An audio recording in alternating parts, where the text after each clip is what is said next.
국내에 잘 알려진 대형 로펌 변호사로 활약하면서 그야말로 프로보노의 관점으로 국가와 공동체를 위해 법률 서비스를 제공하고 있는 변호사가 있습니다. 대한민국의 미래와 통일을 위해 발벗고 나서며 화제가 되고 있다고 하는데 어떤 분인지 궁금합니다. 트렌드 하디쇼에서 함께했습니다. 법무법인에서는 불모지로 알려진 통일 법제 분야 전문가로 활약 중인 변호사가 있습니다. 그의 활약과 앞으로에 관한 이야기를 들어보는 시간 마련했습니다. 살다 보면 이런저런 법적인 문제가 발생하곤 하죠. 문제를 원만하게 잘 해결하기 위해서는 변호사의 도움이 필요한데 요즘에는 개인 법인 할 것 없이 대형 로펌의 문을 두드리는 분들이 늘고 있습니다.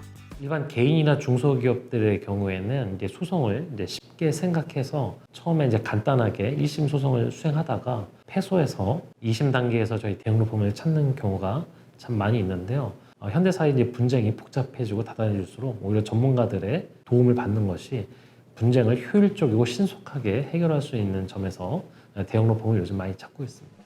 대형 로펌에서는 변호사, 변리사, 세무사 등 다양한 전문가가 있어 각 사건의 특성에 따라 최상의 전문가들을 모아 팀을 구성할 수 있다는데요.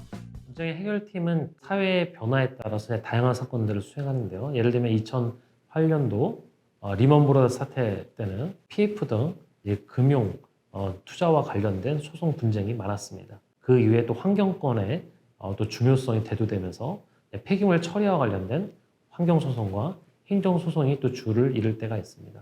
또 최근에는 또 AI와 가상화폐와 관련된 소송을 제기되는 경우가 많아서 그 업무도 해결하고 있습니다. 이처럼 현대 사회가 복잡하고 다단해질수록 새로운 분쟁이 발생하는데 그때마다 전문가들의 협업과 도움을 통해서 분쟁을 해결하는 것이 저희 분쟁 해결팀의 목표입니다. 특히 이명섭 변호사가 주목받는 특별한 이유가 있는데요. 바로 통일법제 전문 변호사라는 겁니다. 준비된 통일은 우리나라의 평화와 번영을 위한 기폭제가 될 수 있음을 믿으며 로펌 내에 북한팀을 만들고 리더로 활약하고 있습니다.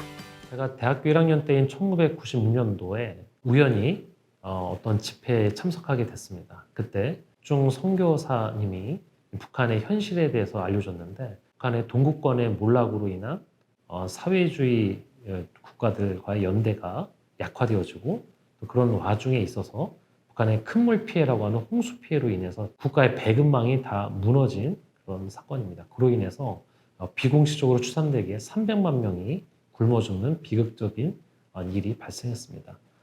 그 선교사님의 공지를 통해서 북한 주민들이 지금 대량 아사태가 발생하고 있구나라는 것들을 알게 됐고 그동안 알지 못했던 분단 현실에 대해서 눈을 뜨게 됐습니다. 그래서 분단으로 해서 고통받는 북한 주민뿐만 아니라 또 분단으로 해서 고통받고 있는 남한의 국민들도 생각이 들면서 산업화 민주화를 이룬 대한민국의 그 다음 시대 정신은 통일한국이다. 통일시대라고 생각을 했습니다. 그래서 통일한국, 통일시대를 준비하는 법조인이 돼야 되겠다라는 마음으로 준비를 해서 지금 29년째 이 관련된 업무를 하고 있습니다. 통일 법제 전문가로 활약 중인 이명섭 변호사를 스튜디오에서 만나 더욱 자세한 이야기를 나눠보도록 하겠습니다.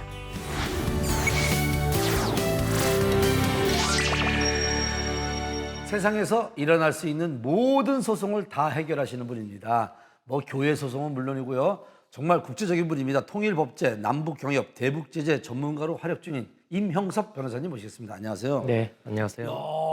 변호사님 보통 어떤 분 하면 뭐 이혼 전문 변호사, 뭐 변호사 이렇게 전문적으로 나눠지는데 변호사님은 대대적으로 크게 이렇게 다 하시네요. 못하는 게 없는 분 같으세요? 어떻습니까? 그렇다면은 그 다양한 분야를 섭렵하고 있는 비결이 있다면 뭘까요? 저는 이제 변호사를 처음 시작할 때부터 이제 플러스형 리더십을 발휘하는 변호사가 되야겠다는 생각을 했습니다. 플러스형 리더십은 먼저 변호사라면 자기 법 분야에 대해서 전문가, 스페셜리스트가 되어야 되고요. 현대 사회가 복잡 다단해질수록 다양한 문제들이 발생하게 됩니다. 그것들을 이해하고 해결하기 위해서는 다양한 사회 현상에 대해서 이해하고 연구하는 자세와 또 지식이 또 필요합니다. 그런 면에서 이제 변호사들은 스페셜리스트뿐만 아니라 또 제너럴리스트가 되어야 됩니다. 그리고 또 이제 분쟁이라는 거는 결국 인간 사이의 갈등을 치유하고 회복하는 과정이 분쟁 해결입니다. 그러면 인간에 대한 깊은 이해와 공감이 필요한데요. 그러니까 인간에 대한 이해를 바탕으로 한 휴머니스트가 돼야 됩니다. 이런 스페셜리스트, 제너럴리스트, 휴머니스트가 결합된 그런 플러스형 인재가 되어야만 사회의 모든 다양한 문제를 원만하게 해결할 수 있는 그런 변호사가 될 수 있다고 생각해서 플러스형 리더십을 발휘하는 변호사가 돼야겠다라고 해서 지금까지 달려왔습니다. 남북관계 그 통일법 같은 경우는 이건 접근하기 어려운 그런 사건 아닌가요? 사실 통일법 분야라는 거는 남북 관계와 관련된 법 분야뿐만 아니라 통일을 이루는 과정에서 남북 간의 통합에 필요한 법제를 포괄하는 굉장히 좀 융합적인 법 영역입니다. 헌법과 행정법과 국제법이 같이 융합된 이 학문인데요. 이 통일법 이 분야는 한편으로 고정되어 있는 법 분야가 아니라 국제 정세와 남북 관계, 외교 관계에 따라서 계속 바뀌고 계속 생성되는 법률 분야이기 때문에 끊임없이 연구하고 끊임없이 국제 정세와 외교 안보 이슈에 대해서 통찰력이 필요한 굉장히 좀 융합적인 분야라고 할 수 있습니다. 지금까지 제가 많은 변호사를 만났지만 이렇게 훌륭하고 뛰어난 변호사는 처음 만난 것 같은데 변호사님 그러다 보니까 이제 앞날에 대한 계획도 제가 궁금하거든요. 앞으로 제가 새로운 법 분야가 발생할 때마다 끊임없이 연구하고 분쟁 해결을 통해서 사회 통합에 기여하고 싶습니다. 그러다 제가 가지고 있는 마지막으로 제가 가지고 있는 그 통일법제에 대한 전문성을 살려서 앞으로 대한민국의 통일 시대가 혁신과 평화 번영의 시대가 될 수 있도록 견인하는 그런 법조인이 되도록 노력하려고 합니다.